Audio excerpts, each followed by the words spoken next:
രാഹുൽ മാങ്കൂട്ടത്തിൻ്റെ ഒന്നാമത്തെ പീഡന പരാതിയിലും ഹൈക്കോടതി എന്തായിരുന്നാലും ജാമ്യം അനുവദിച്ച് നൽകിയത് ലൈംഗിക ബന്ധം ഉഭയസമ്മതപ്രകാരമാണ് എന്ന് സൂചിപ്പിച്ചുകൊണ്ടായിരുന്നു. മുൻകൂർ ജാമ്യ ഉത്തരവിൽ അത് പ്രതിപാദിക്കുന്നുമുണ്ട്. പരാതിക്കാരിയും രാഹുലും തമ്മിലുള്ള വാട്സപ്പ് ചാറ്റുകൾ അടക്കം പരിശോധിക്കുമ്പോൾ ആർക്കും മനസ്സിലാകുന്ന ഒരു കാര്യമേ ഉള്ളൂ. ഇവർ തമ്മിൽ സ്നേഹബന്ധമായിരുന്നു, അടുപ്പമായിരുന്നു, ഉഭയസമ്മതപ്രകാരമുള്ള ലൈംഗിക ബന്ധമായിരുന്നു. അതിനപ്പുറത്തേക്കൊന്നുമില്ല. അതൊരു പീഡനമായി നോക്കിക്കാണാൻ കഴിയുന്നില്ല. അതൊരു ബലാത്സംഗമല്ല എന്നും ഇതിലൂടെ മനസ്സിലാക്കുന്നു. ക്രൂരമായ പീഡനത്തിനിരയായ ഒരാൾ എങ്ങനെയാണ് പിന്നെയും അതേ വ്യക്തിയുടെ അടുത്തേക്ക് പോകുന്നത്? ആർക്കും തന്നെ വിശ്വസിക്കാൻ കഴിയാത്തൊരു സംഭവമായി ഇത് മാറുന്നുവെന്നാണ് പറയുന്നത്. ഹൈക്കോടതി ഉത്തരവിൽ പറയുന്നത് ബന്ധം തകരുമ്പോൾ അത് പീഡന കേസായി മാറ്റുന്ന ഇത്തരത്തിലുള്ള പ്രവണതകൾ അത് ശരിയല്ലെന്നും ഇക്കാര്യം ഒരു തരത്തിലും അംഗീകരിക്കാൻ കഴിയില്ലെന്നുമാണ് ജസ്റ്റിസ് കൗസർ എടപ്പകത്തിൻ്റെ ഉത്തരവിൽ പറയുന്നത്. ഗർഭചിത്രം നടത്തിയെന്ന് പറയുന്നു, അത് രാഹുൽ ചെയ്യിച്ചു എന്ന് പറയുന്നു. അത് വളരെ ഗുരുതരമായ കുറ്റമായി മാധ്യമങ്ങളിലടക്കം ചൂണ്ടിക്കാട്ടിയത് കോടതിയിൽ ഉറപ്പായും രാഹുലിന് പണി കിട്ടുമെന്ന് പലരും വിലയിരുത്തിയത്. എന്നാൽ കോടതി പറഞ്ഞത് ഇങ്ങനെയാണ്: ഗർഭചിത്രം പരാതിക്കാരിയുടെ സമ്മതത്തോടു കൂടിയാണ് നിലവിൽ സംഭവിച്ചിരിക്കുന്നതെന്നാണ് വിലയിരുത്തുന്നത്. രാഹുൽ എന്ന ഒരു മനുഷ്യൻ, ഒരു വ്യക്തി മാത്രമായി നിർബന്ധിച്ച് നടത്തിയതല്ല. വാട്സപ്പ് ചാറ്റുകളിലൂടെ അക്കാര്യങ്ങൾ അങ്ങനെയാണ് മനസ്സിലാക്കേണ്ടത്. ഇനി പുറത്തു വന്ന ഓഡിയോ ക്ലിപ്പുകൾ, ഫോൺ കോളുകൾ അതെന്താണെന്ന് ചോദിച്ചാൽ അതിൽ രാഹുലിനെതിരായിട്ടുള്ള വിഷയങ്ങൾ മാത്രം, അവർ തമ്മിൽ പിണങ്ങുന്ന സാഹചര്യത്തിലോ വഴക്കിടുന്ന സാഹചര്യത്തിലോ ഉള്ള ഒരു ഭാഗം സംഭാഷണം മാത്രമാണ് പുറത്തുവിട്ടിട്ടുള്ളത്. മുഴുവൻ സംഭാഷണം തൻ്റെ പക്കലുണ്ടെന്ന് രാഹുൽ പറയുന്നു. മുഴുവൻ വിവരങ്ങൾ തൻ്റെ പക്കലുണ്ടെന്ന് രാഹുൽ പറയുന്നു. അതല്ല എങ്കിൽ ഈ പുറത്തു വന്ന വോയിസ് നോട്ടിൽ പൂർണ്ണമായി അതെന്തുകൊണ്ട് പുറത്തു വിടുന്നില്ല? പൂർണ്ണമായി എന്തുകൊണ്ട് കേൾപ്പിക്കുന്നില്ല? കേൾക്കേണ്ടത് മാത്രം പുറത്തുവിട്ട് മാധ്യമങ്ങളിലൂടെ അതിജീവിതയ്ക്ക് അനുകൂലമായ ഒരു നരേറ്റീവ്, രാഹുലിനെതിരെ ഒരു രാഷ്ട്രീയ ആയുധമാക്കി ഇതൊക്കെ മാറ്റിയെടുത്തു. ഇങ്ങനെയുള്ള സംശയങ്ങളാണ് കോടതി നിരീക്ഷണത്തിന് ശേഷം ഇവരും ഉയർത്തുന്നത്. രാഹുലിൻ്റെ സുഹൃത്താണ് യുവതിക്ക് ഗർഭചിത്രത്തിനുള്ള മരുന്ന് കൊടുത്തത്, ശരിയാണ്. ഇത് യുവതി ആവശ്യപ്പെട്ട അനുസരിച്ചാണ് എത്തിച്ചു നൽകിയതെന്നാണ് വാട്സപ്പ് ചാറ്റുകളിലൂടെ കോടതി പറയുന്നത്. ഒരിക്കലും രാഹുൽ നിർബന്ധിച്ചെത്തിച്ചതോ രാഹുലിൻ്റെ സുഹൃത്ത് നിർബന്ധപൂർവ്വം കഴിപ്പിച്ചതോ അല്ല. ശാരീരിക ബന്ധത്തിന് സന്നദ്ധയായിരുന്നില്ലെങ്കിൽ വിവാഹിതയും പക്വമതിയുമായൊരു സ്ത്രീ പ്രതിയെ സ്വന്തം അപ്പാർട്ട്മെൻറ്റിലേക്ക് ക്ഷണിച്ച് പിന്നീട് അയാളുടെ പാലക്കാട്ടെ ഫ്ലാറ്റിലേക്ക് അയാൾക്കൊപ്പം താമസിക്കാൻ പോകുന്നു. ഇതൊന്നും അങ്ങനെ വിശ്വസിക്കാൻ കഴിയുന്ന വിഷയമല്ല. ഏറെ ബുദ്ധിമുട്ടുള്ള ഒരു വിഷയമാണെന്നും കോടതി പറയുന്നു. മാത്രമല്ല, ഒന്നാം പ്രതിയായ രാഹുൽ മാങ്കൂട്ടത്തിലും പരാതിക്കാരിയും തമ്മിലുള്ള വാട്സപ്പ് ചാറ്റും, രണ്ടാം പ്രതിയും ഫെനി നൈനാനും യുവതിയും തമ്മിലുള്ള വാട്സപ്പ് ചാറ്റും ഒക്കെ ഇവർ തമ്മിലുള്ള അടുത്ത വ്യക്തിബന്ധത്തെയാണ് കാണിക്കുന്നത്. സൗഹൃദ ബന്ധമുണ്ടായിരുന്നുവെന്ന് സ്ഥാപിക്കുന്നതാണ്. സൗഹൃദമുള്ള ഒരാളെ ഇത്തരത്തിൽ പീഡിപ്പിച്ച് നിർബന്ധിച്ച് ഗർഭചിത്ര ഗുളിക കഴിപ്പിച്ച് മുന്നോട്ട് കൊണ്ടുപോയതായിട്ടുള്ളൊരു കേസായിട്ടല്ല കാണേണ്ടത്. ഏതെങ്കിലും വിധത്തിലുള്ള നിർബന്ധമോ ബലപ്രയോഗമോ ഒരു വേളയിലും ഉണ്ടായതായി പറയുന്നില്ല. അതൊക്കെ പരിഗണിക്കുമ്പോൾ 22/4/2025 പിന്നീട് 2025 മെയ് അവസാനവും നടന്ന സംഭവങ്ങൾ ഉഭയസമ്മത പ്രകാരമുള്ള ലൈംഗിക ബന്ധമാകാനാണ് സാധ്യതയെന്നാണ് കോടതി പറയുന്നത്. ഇനി രണ്ടാം പ്രതി കൊടുത്ത ഗുളികകൾ കഴിച്ചാണ് പരാതിക്കാരിക്ക് ഗർഭചിത്രമുണ്ടായത്. അത് തർക്കമില്ലാത്തൊരു വസ്തുതയാണ്. അത് വസ്തുത തന്നെയാണ്. രാഹുലിന്റെ നിർബന്ധത്തിന് വഴങ്ങിയാണ് ഗുളികകൾ കഴിച്ചതെന്നാണ് പരാതിക്കാരി കോടതിയിൽ പറഞ്ഞിരിക്കുന്നത്, പോലീസിൽ മൊഴി കൊടുത്തത്. ഗർഭം തുടരുന്നതിന് രാഹുൽ സന്നദ്ധനായിരുന്നില്ലെന്ന്, ഗർഭചിത്രത്തിന് വിധേയമാകണമെന്ന് പരാതിക്കാരിയെ രാഹുൽ നിർബന്ധിച്ചിരുന്നെന്നും ഇരുവരും തമ്മിലുള്ള വാട്സപ്പ് ചാറ്റുകളിലും വ്യക്തമാണ്. പക്ഷേ രണ്ടാം പ്രതിയും പരാതിക്കാരിയും തമ്മിലുള്ള വാട്സപ്പ് ചാറ്റ് പരിശോധിച്ചാൽ അങ്ങനെ ഒരു നിർബന്ധപൂർവ്വം നടത്തിയ ഒരു സംഭവമല്ല. ഗർഭചിത്രത്തിന് പരാതിക്കാരി സന്നദ്ധയാണെന്നുള്ള സൂചന രണ്ടാം പ്രതിയുമായിട്ടുള്ള ചാറ്റിൽ കാണാൻ കഴിയുന്നുണ്ട്.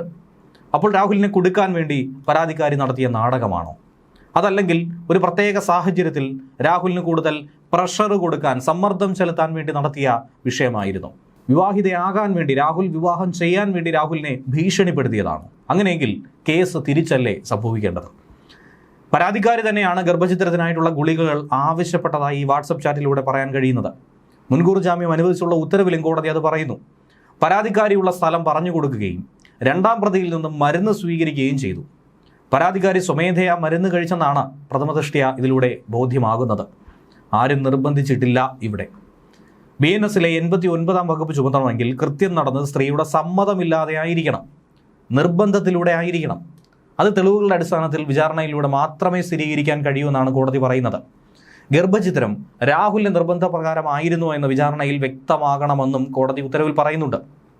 ഇതൊന്നും വ്യക്തമാക്കാൻ കഴിയാത്തിടത്തോളം, ഇതൊന്നും തെളിയിക്കാൻ കഴിയാത്തിടത്തോളം നിലവിൽ സമർപ്പിച്ചിരിക്കുന്നത് ഡിജിറ്റൽ തെളിവുകളാണ്. അതൊക്കെ രാഹുലിന് അനുകൂലമായി മാറിയിരിക്കുന്നു. പ്രായപൂർത്തിയായ രണ്ട് വ്യക്തികൾ തമ്മിൽ പരസ്പര സമ്മതത്തോടെ ദീർഘകാലം ബന്ധത്തിലേർപ്പെട്ടു. അതൊരിക്കലും ബലാത്സംഗമല്ല, അതിലൊരു കുറ്റവും കാണാൻ കഴിയില്ല. ഇത്തരം ബന്ധങ്ങൾ പരാജയപ്പെടുന്ന ഘട്ടത്തിൽ, പിരിയുന്ന ഘട്ടത്തിൽ അതെങ്ങനെയാണ് ഒരു ക്രിമിനൽ കുറ്റമായി മാറുന്നത്? അവിടെ എങ്ങനെയാണ് പരസ്പരം കൈമാറിയത് ഒരു ബലാത്സംഗമായി മാറുന്നതും പുരുഷൻ പ്രതിയായി മാറുന്നതും?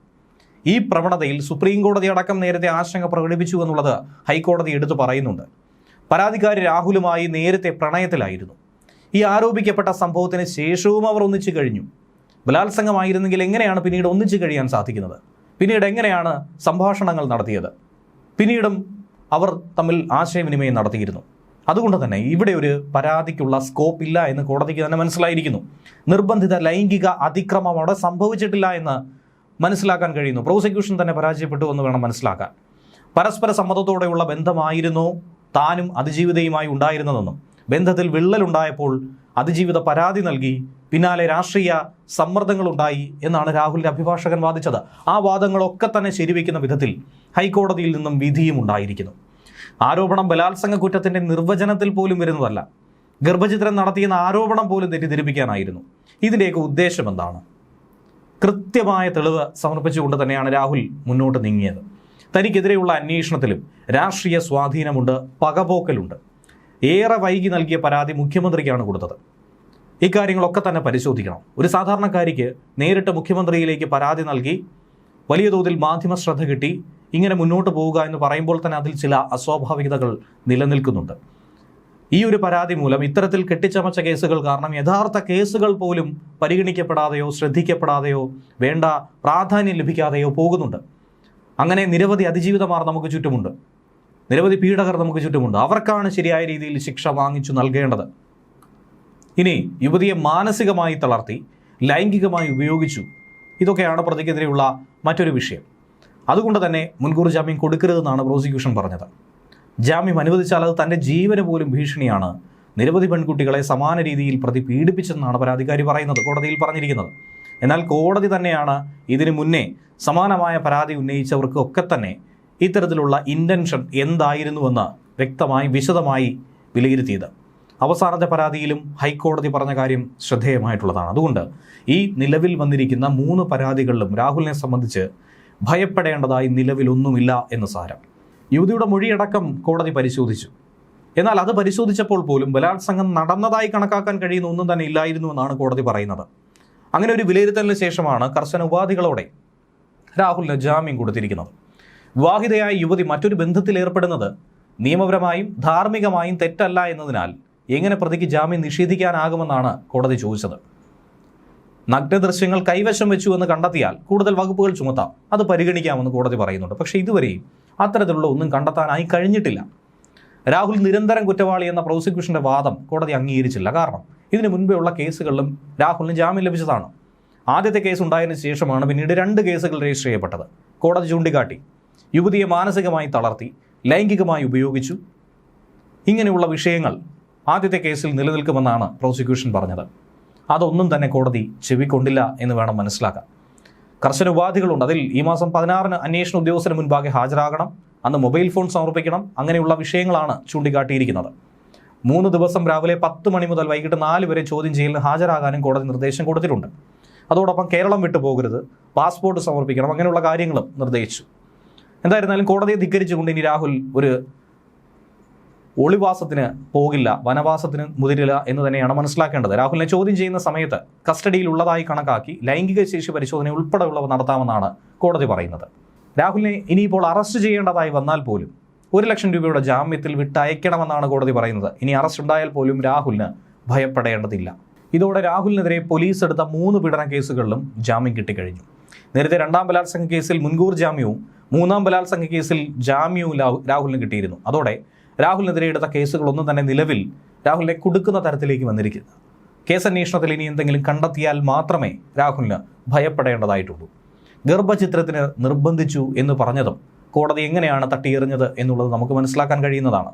നേരത്തെ അങ്ങനെ അതിജീവിത പോലീസിൽ പരാതി നൽകിയതിനെ തുടർന്നായിരുന്നു രാഹുൽ ഏറെക്കാലം ഒളിവിൽ പോയത്. പിന്നീട് മുൻകൂർ ജാമ്യവുമായി തിരുവനന്തപുരം സെഷൻസ് കോടതിയെ സമീപിച്ചു.